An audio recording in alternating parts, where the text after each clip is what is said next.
Hello everyone, कैसे हैं आप सब। आज की इस वीडियो में हम डिस्कस करने वाले हैं प्राण कल्चर। जो प्राण है, हिंदी में इसको झींगा बोला जाता है। वैसे तो जो प्राण है इसका जो कल्चर है, वैसे तो ब्रैकिश वाटर कल्चर के अंदर इसको इंक्लूड किया गया है, बट इसका जो कल्चर है वो दो तरीके का पाया जाता है। एक तो होगा फ्रेश वाटर कल्चर और दूसरा होगा ब्रैकिश वाटर कल्चर ऑफ प्राण्स। अब जो प्राण्स हैं इनका कल्चर फ्रेश वाटर के अंदर किस तरीके से किया जाता है, सबसे पहले हम उसको ही डिस्कस करते हैं। जैसे कि फ्रेश वाटर के अंदर एक प्राण है जिसका नाम है मैक्रोब्रैंकियम रोशनबर्गी। ठीक है, मैक्रोब्रैंकियम रोशनबर्गी, इस जो प्राण का कल्चर किया जाता है मेनली फ्रेश वाटर के अंदर। कुछ प्राण्स को यहाँ से जो मैच्योर होते हैं, फीमेल एंड मेल दोनों को लिया जाता है और उनको फ्रेश वाटर के अंदर ट्रांसफर कर दिया जाता है एक पोंड के अंदर। और वो पोंड भी स्पेशल टाइप का होता है जिसके अंदर उनका ट्रांसपोर्ट किया जाता है, जिसके अंदर जैसे कि हमने फिन फिश के अंदर पढ़ा था, उनको एक एरिएटेड कंडीशन चाहिए और जो इनके लिए पोंड होता है वो भी इनको वेल चाहिए, क्लीन पोंड। इस तरीके के पोंड के अंदर इनको डाल दिया जाता है कल्चर करने के लिए, एक फ्रेश टाइप की कंडीशन के अंदर इनको रखा जाता है। सो स्टेप्स हैं कुछ फ्रेश वाटर प्राण कल्चर की। सबसे पहला है जैसे स्पॉनिंग, दूसरा हैचिंग और तीसरा डेवलपमेंट ऑफ लार्वा। तो इसी तरीके से हम वन बाय वन डिस्कस करेंगे। What is spawning? स्पॉनिंग क्या है? ये परफॉर्म की जाएगी डिजाइन टैंक के अंदर, जिस टैंक का साइज हो सकता है लगभग 350 2.5, ठीक है, 300 इंटू 50 इंटू 2.5 सेंटीमीटर स्क्वायर का इसका जो साइज है वो हो सकता है। अब इसके अंदर जो fully mature male and fully mature female इसके अंदर रख दी जाएगी। अब फीमेल प्राण क्या करेगी, जो एग लेइंग करेगी और 24 आवर के अंदर मेटिंग करेंगे वो एग्स, क्योंकि इसके अंदर जो एक्सटर्नल फर्टिलाइजेशन ही होती है। नॉर्मली वाटर के अंदर ही फर्टिलाइजेशन मिलती है। एग फीमेल वाटर के अंदर रिलीज कर देती है, मेल भी अपने स्पर्म को वाटर के अंदर रिलीज कर देते हैं। एक्सटर्नल फर्टिलाइजेशन देखने को मिलती है इनके केस के अंदर। और जो फर्टिलाइज्ड एग होते हैं वो नीचे तली के अंदर पानी के अंदर बैठ जाते हैं। They are settle down in the bottom of water. तो जो टैंक्स होगा वो कैसा होना चाहिए? Should be properly aerated and clean. Tank बिल्कुल एरिएटेड एंड क्लीन होना चाहिए इस प्रोसेस के लिए जो हम टैंक यूज कर रहे हैं, जिस टैंक को हम ले रहे हैं। ठीक है, अब इसके बाद देखो हैचिंग प्रोसेस कैसी प्रोसेस है। इसके अंदर जो लार्वा होगा उसकी डेवलपमेंट के बारे में बताया जाएगा। अब for proper development of eggs जहां पे हैं उनकी डेवलपमेंट होगी, शुड बी मिक्स्ड। एग की प्रॉपर डेवलपमेंट के लिए इसके अंदर एक पानी को मिक्स किया जाता है जिसको हम बोलते हैं ब्रैकिश वाटर। ब्रैकिश वाटर को इसके अंदर मिक्स कर लिया जाता है। अब जो ब्रैकिश वाटर है इसके अंदर मिक्स करने के बाद इन जो फ्रेश एग्स को और फ्रेश वाटर को इनके अंदर रखा जाता है। The eggs hatch into larva, और एग धीरे धीरे हैच करने लगते हैं लार्वा के अंदर। लार्वा ट्रांसफॉर्म हो जाता है। अब जैसे ही लार्वा निकल के आता है उसको ट्रांसफर कर दिया जाता है एक अदर टैंक के अंदर, जहां पर जो टेम्परेचर होगा लगभग 24 से 30 डिग्री सेल्सियस का होगा और जो पीएच होगा अराउंड वाटर का वो 7 ही होगा। मोस्टली जो वाटर होता है ज़्यादा ब्रैकिश नहीं होना चाहिए, बस मिक्स्ड होना चाहिए फ्रेश वाटर के साथ, तभी जो एग होंगे वो हैच आउट कर पाएंगे। और किस लिए मिक्स किया जाता है ब्रैकिश वाटर को नॉर्मल वाटर के साथ, जो फ्रेश वाटर है उसके साथ? क्योंकि जो प्रॉपर डेवलपमेंट है एग की वो हो जाए। ठीक है, अब इसके आगे देखो डेवलपमेंट ऑफ लार्वा वो किस तरीके से होती है। जो लार्वा है वो आर्टिफिशियल डाइट के ऊपर रखा जाता है। आर्टिफिशियल डाइट के अंदर आ जाएंगे जैसे स्टीम्ड एग है, मस्टर्ड सीड है, ये कुछ पार्ट आ जाएंगे। अर्थवॉर्म है, इनको आर्टिफिशियल डाइट के अंदर रखा जाएगा। देन इनकी जो फीडिंग है, ठीक है, स्टार्ट कर दी जाती है हैचिंग के 2 और 3 डेज के बाद। ये फीडिंग करना स्टार्ट कर देते हैं। अब लार्वा मेटामॉर्फोसिस के अंडर ग्रो होता है, धीरे धीरे उसके अंदर लार्वा से अडल्ट के अंदर चेंज होगा। नेपोलियस लार्वा होता है जो लार्वा से धीरे धीरे ये मेटामॉर्फोसिस प्रोसेस के थ्रू ग्रो होगा एंड धीरे धीरे किसके अंदर एक मैच्योर एनिमल, मैच्योर ऑर्गेनिज्म के अंदर ये डेवलप होता जाएगा। अब जैसे इसकी जो 2 मंथ के अंदर जो लेंथ है वो 5 सेंटीमीटर की हो जाती है 2 मंथ के आफ्टर। अब जैसे ही ये 5 सेंटीमीटर के हो जाते हैं, इनको उठा करके एक पौंड, अलग से पौंड होता है फ्रेश वाटर का, उसके अंदर डाल दिया जाता है। ठीक है, मैक्रोब्रैंकियम रोशनबर्गी का लार्वा। ठीक है, एक फ्रेश वाटर का पौंड है, उसके अंदर डाल दिया जाएगा। अब जो लार्वा होगा फ्रेश वाटर के पौंड में डाल दिया गया, इसका जो टेम्परेचर होगा फ्रेश वाटर का 22 से 32 डिग्री सेल्सियस के बीच में रहता है।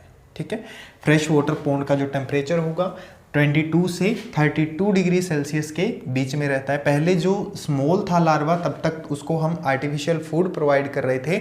Now larva are in growth condition. Growth मतलब जो मैच्योरेशन की तरफ बढ़ रहा है, अब उसके लिए नेचुरल फूड प्रोवाइड किया जाएगा, जैसे कि काउ डंक है, अर्थवॉर्म्स है, स्मॉल इंसेक्ट हैं, या कुछ एल्गी वगैरह है, या स्पॉइल्ड पेडी है, ये फ्रोजन फ्रूट है, ये इसके कुछ फूड्स हो सकते हैं। जो प्रांस है धीरे धीरे करके ये ग्रो होगा और 20 से 22 सेंटीमीटर का ग्रो हो जाता है, और उस जो इसकी मास बोले या वेट बोले वो 100 ग्राम का हो जाता है। उसको बोलते हैं हम एक मैच्योर प्राण, जो कि अब नेटिंग के लिए अवेलेबल है। अब इसका हम कल्चर कर सकते हैं। अब इसको कैच करने के लिए, जैसे ही इसको कैच किया जाता है, कैच करने के लिए इसके लिए नेट्स का यूज किया जाता है। ठीक है, कुछ गिल नेट्स होते हैं, इनका यूज कर लिया जाता है, जैसे कि फिशेस के लिए किया जाता है गिल नेट्स, या फिर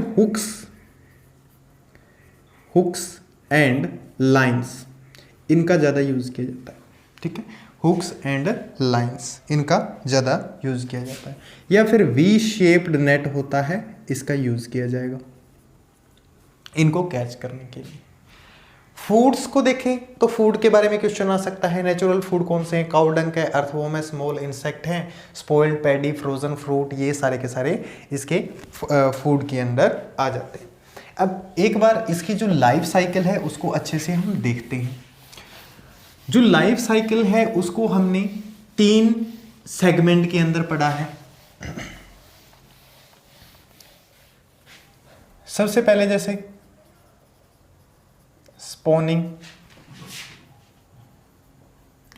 हैचिंग,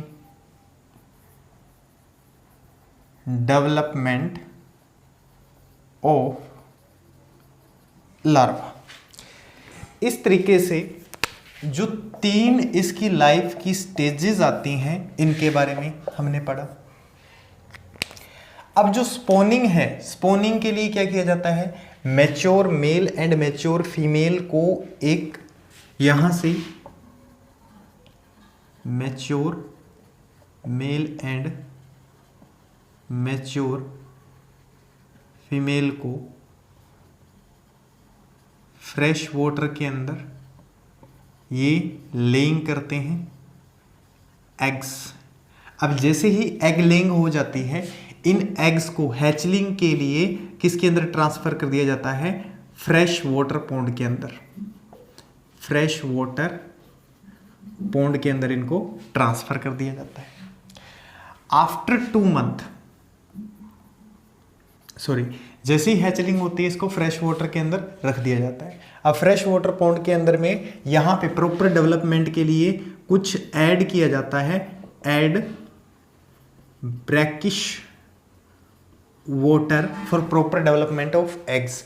एग्स की यहाँ पे प्रॉपर डेवलपमेंट हो जाएगी, और जैसे ही यहाँ पर एग की प्रॉपर डेवलपमेंट होने लगती है, धीरे धीरे जो एग्स है वो लार्वल स्टेज की तरफ बढ़ने लगते हैं। अब एग्स लार्वल स्टेज की तरफ बढ़ेंगे, एग्स लार्वल स्टेज की तरफ बढ़ेंगे। सबसे पहले होते हैं इनके अंदर फर्टिलाइजेशन। फर्टिलाइजेशन के बाद जो एग्स होते हैं फर्टिलाइज्ड, वो नीचे बैठ जाते हैं। नीचे बैठने के बाद फिर आता है इनके अंदर लार्वा। अब जो लार्वा निकल के बाहर आता है, सबसे पहले जो लार्वल स्टेज होगी 2 और 3 डेज के अंदर, आफ्टर हैचलिंग 2 और 3 डेज के अंदर वो फीडिंग स्टार्ट कर देती है। फीडिंग के लिए कुछ आर्टिफिशियल फूड इनको देना पड़ता है। आर्टिफिशियल के अंदर आता है जैसे स्टीम्ड एग, ठीक है, मस्टर्ड,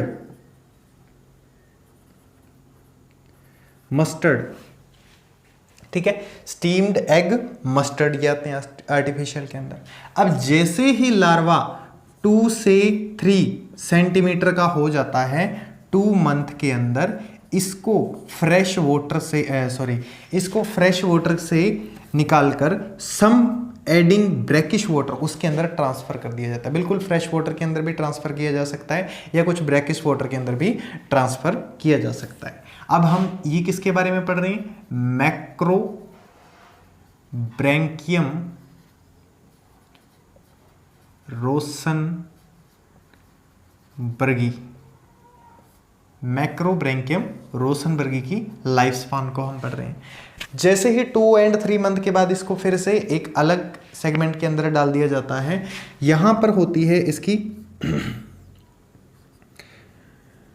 हैचलिंग या डेवलपमेंट, लार्वा की धीरे धीरे डेवलपमेंट होती है। ठीक है, लार्वा धीरे धीरे डेवलपमेंट की तरफ बढ़ता है।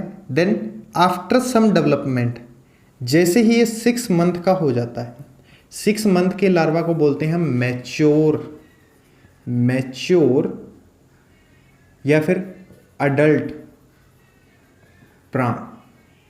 धीरे धीरे एक प्राण के अंदर चेंज हो जाता है 6 मंथ के बाद। अब 6 मंथ के अंदर ही इसके अंदर डेवलपमेंट देखने को मिलती है हमें।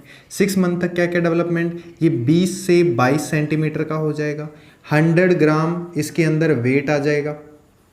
इसके अलावा कुछ नेचुरल फूड होंगे, ये कुछ नेचुरल फूड होंगे जिसके ऊपर ये डिपेंड रहना स्टार्ट कर देगा।